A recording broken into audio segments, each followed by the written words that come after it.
Bandeko napesi bino mbote mingi bino mutu bandi kolanda ngai na moma oyo. Soki naye koleka sikoyo eza pona prévenir bana nzambe na ba bruit to ba murmure o ezoleka na Kinshasa concernant la mort de démon oyo bobengi Mama Olangi pe balobi azali ressuscité. Namoni bandeko nanga batu nde baza kosepela, ba aveugle nde baza kosepela. Balobi Mama Olangi aza ressuscité, bakufaki, akufaki, mais sikoyo ça va tout ça. Bandeko nangai soki yo yebi liloba te, soki yo yebi parole te, ndeko ekozana yo pasi mingi parce que babanda toujours kosakana na yo. Bible lobi nini na 2 Corinthiens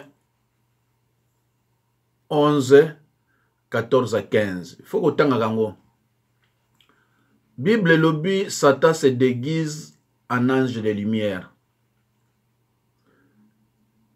Et ce n'est donc pas étrange que ses serviteurs aussi, ses ministres aussi, se déguisent en chrétiens.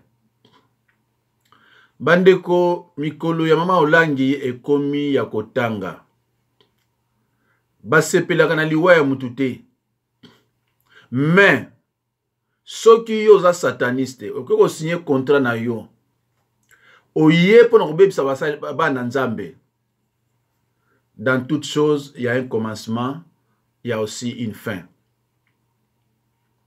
Tomoni Mama Olangi abanda kosalisa batu ba jeune ya 21 jours. Et batu boni bakufi bandeko na ngai. Boni bakufi.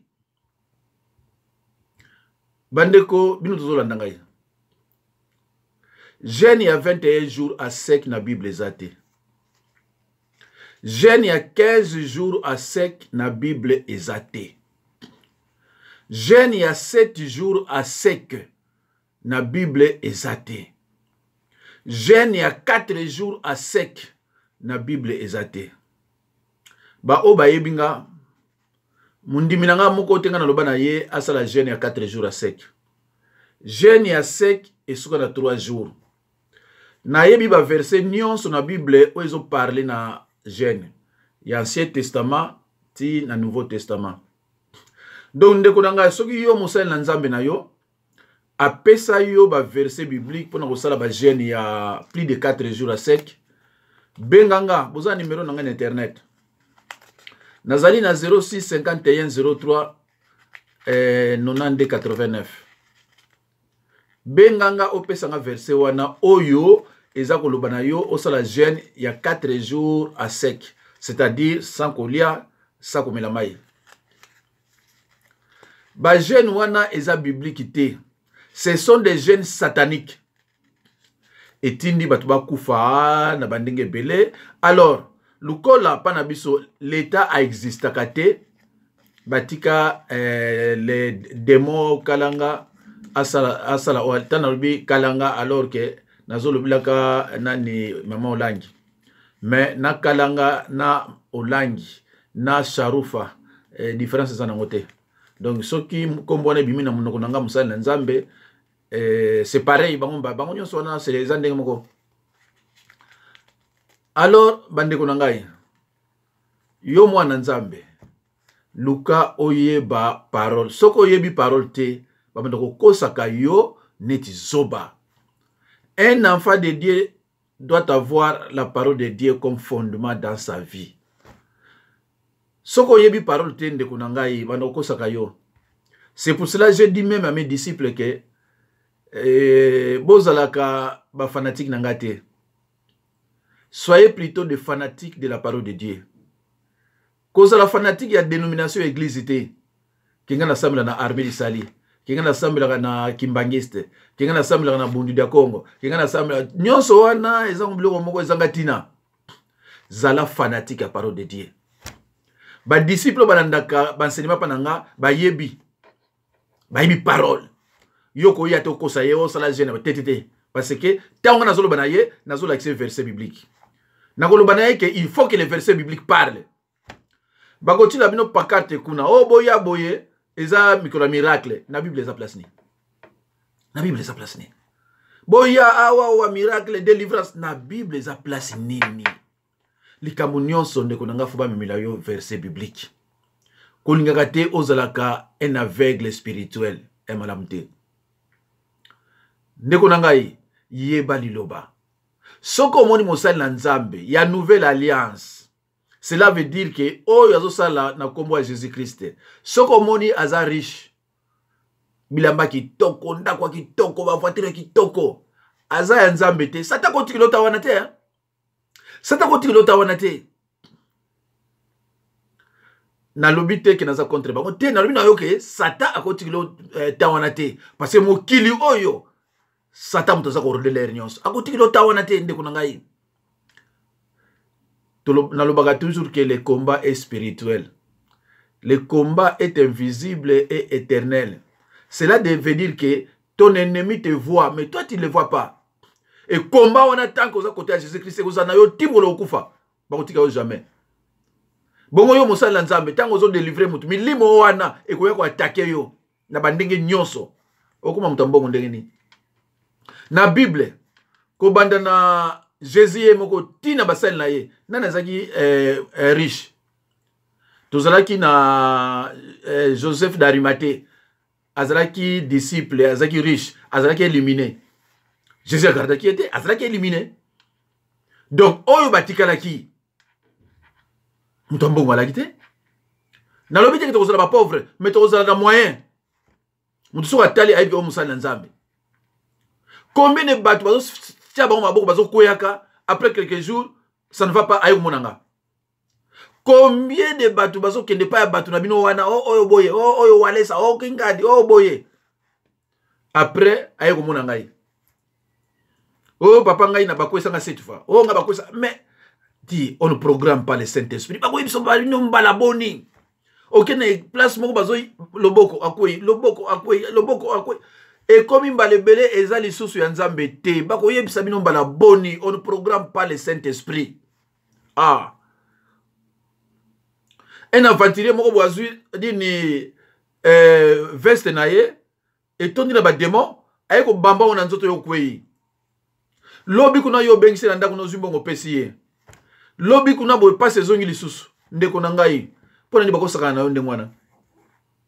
Ngana senga kana bandimi nanga toujours baye ba parole et lokwa liboso d'ailleurs na uti ko enseigner mikolo oyo qu'est-ce que la parole de Dieu et je combien de temps na faire comprendre mo makamo ebele na qu'est-ce que la parole de Dieu faut ko luka ko yeba parole soko yebi parole esili bitumbe aussi la té mais soko yebi parole ça va tala batuneti soko moni na même na internet na ba YouTube soko moni muta azolo ba makoma Nzambe baza kolanda ye 35 000 personnes 40 000 vies eza ya Nzambe te boko yoko ndenge nini mutu aye koloba makama Nzambe parce que makama Nzambe eza kombati po mona mutu asala 2000 vies na makama Nzambe eza difficile mais talaka mutu solo makama kindoki oka 50 000 vies soki mutu tandi ba kalanga ba demoni ba kalanga ba sharufa parce que bele na kotaka ba komona bango te soki mikolo wana ba yebi lisusu te ausani azui aye abandonne ba makama kindoki tango yo mona ka makama kindoki tala ba mais comment peuple congolais koza boso ba boy vraiment so ba tilo parole on go tala ba ngote mais so ba bino makama kindoki tala donc mutu nyonso soka lingi kaka akosa batu ba ye asala ba vie aye kana makama kindoki to so mona ba belé na Bruxelles ba Guy Christ ba ifonge ba nani sont des satanistes comment de ko yo ko zala ke mutu wana ye moko lobike na wuti kuna na monde ténèbres na sataniste aye kokosa yoke Nzambe asalaki ke ngana leka kuna pona ko expliquer bato mais comment bakozo minoti bazobati na niveau wana nyonso zana kati ya Bible Nzambe azwa ye atinda yake no leka kuna alia batu o interdit na Bible bongo aye ko servir mais titon ndeko za mawa tala servante o yazana na Bible avec un esprit de python esprit de divination. Pona nini Paul a pas melaki Paul a lubi eza malamu te ya koyoka même témoignage ya démon parce que il n'est pas dans la vérité. Leur père, c'est le père du mensonge. C'est tout à fait normal que Moussali na yepe azala toujours dans le kuta. Alors, yo vraiment, on va dire, tawana yo kaka, mutu autaka ko lia batu na mode ténèbres, aye ko kosa yo ke, basenga 48 personnes, na boyaka. Mais comment pourquoi so oniti zoba? Satan a kosenga yo 48 personnes te, soki nanu ole déjà ba 2 ba 3 te. Ako le kamala mo kuna te. Mais tant ba lo bango yo sepedi. Mais comment mosamo na nzambe ko zatina ba niveau wana? Ok, ne pas ya Tony Silas, tala ba to ebele. Ok, ne pas wale sa tala ba to wale sa pa. Mutakoya pana na tuni uti ba wale sa. Li teni ate yo. On lo bezate. Il lo bezate kasini aucun miracle. Boni miracle trop. Boni miracle trop. Oui, c'est vrai miracle les bibliques. Mais na niveau anate. Bana nzambe. Botika kulandaka ba aventurier. Botika kulandaka batu oyo basimba bakisi. Parce belé ba okanjo, parce belé na mona ba onko na bime. Mawa mingi. Basali na nzambe oyo bazana ndinga solo, bandime baza muke. Ba oyo ba uti ko lia batu. Bandime belé. Bazo longola kabino ba inane, ba 6 mois, ba 2 ans oyo. Yo linga ko vivre na mukili, sata tindiye abandi ko longola yo ndambo mikolo na yo ya ko vivre. Yo bandi ko landa ye. Ndeko, pona nini yo kino kolanda mutu oyo auti ko lia batu. Obani kolanda ye po ya kosi yoke nzambe mutatinda inga kuna pona kilo yeba ba vérité. Ah. Ovandi no pe internet so landaka témoignage ya ndoki. Naliaka 1000 personnes, naliaka 700 personnes, naliaka boye. Lobi bobengi apôtre. Mais oyo wana ya zoloba eza témoignage. Eza confession te eza repentance te. Mikolo ko na kobenga bango tuna otanga bakomna bango nyoso na zotanga ya mikemike na otanga bakomna bango nyoso baya basala repentance. Baloba bana oyo bango bapesa na kindoki. Bapesa bango mayele wana lelo oyo basuka wapi. Parce que bango bazoloba ke baza sukuna te. Mais bana oyo bango babebisa baza siko wapi. Ndeko na ngai soki yo olandaka mateya ya mutu oyo awuta na milimo mbindo azongi. Soki mutu awuti kuna aye il faut afanda na bato prêcher ye parce que biso tozana ba péché de condamnation te. Ye azana ba péché de condamnation. Mutu wana ye aliaki oyo ye aliaki akosamba na ye. Bible lobi après la mort il y a le jugement. Kukasate ke yo te ko lia 1000 personnes 500 personnes oye olobe on abiki te. Après liwana yo okono samba jugement zo zela yo bato yo liaki wana. Oko samba ndeko na ngai. Doko sala lufundo sala kate. Ona utaki boye ona basenga nga boye ona liaki mbongo satana. Oko leka na jugement. Nzamba ko pardonner yo. Mais oko leka. La miséricorde de Dieu n'exclut pas la punition. Botanga la Bible bien. Miséricorde nzambe elongola la punition te. Punition zali ndeko na ngai. Donc ndeko yo mutozo la ngai. Tangu yo olia na yo mutute. Makila na maboko na yo ya ko sacrifier mutoza ezate ndeko sepelaka. Ba oyo wana bazo ya na ba video na ba YouTube, baza na ba vie ba 22000, ba 25000, ba 40000, ba 100000, makamba bandoki. Suka na bango ndeko ozala malamu te. Bomono mona basuka ba online de bakomi. Botala ga bilongi makalanga ne bakoma. Botala ba sharufa de londe bakoma. Ndeko bo considérer makamu nyonso oyo ezoleka na kisasa te concernant mama Olangi. Nga tanki musala na nzambe nazo yebisa bino ke mikolo mama Olangi ekomi ko tanga. Aza so musika te il faut akende ko servir sata siko kuna. A servir ye awa, mais faut qu'il nous rejoindre mobile na ye a servir ye kuna. Ndeko na ngai, soki ozana kindoki te, oza sataniste te, tambola ka tête haute, ozana ba péché de condamnation te. Soko sali péché, okoke na confession na repentance, ndeko nzambe ko pambola yo. Mais oyo auta kuna. Okoya, nzamba pardonne yo. Menali wana yo fo no samba. Ko bosana kango te. Oko inanga pa na lobi vérité, mais sa vérité. Oko kende ko samba na mutu oyo yo liaki. Voilà. Alors bandeko nzamba pambola bino eloko na lobi na bino ya mutuya linga koyeba parole. Qu'est-ce que la parole de Dieu? Au commencement était la parole et la parole était avec Dieu et la parole c'est le Dieu lui-même. C'est tout. Kokene no musikate. Alors siko yeba na kati ya liloba balobi nini?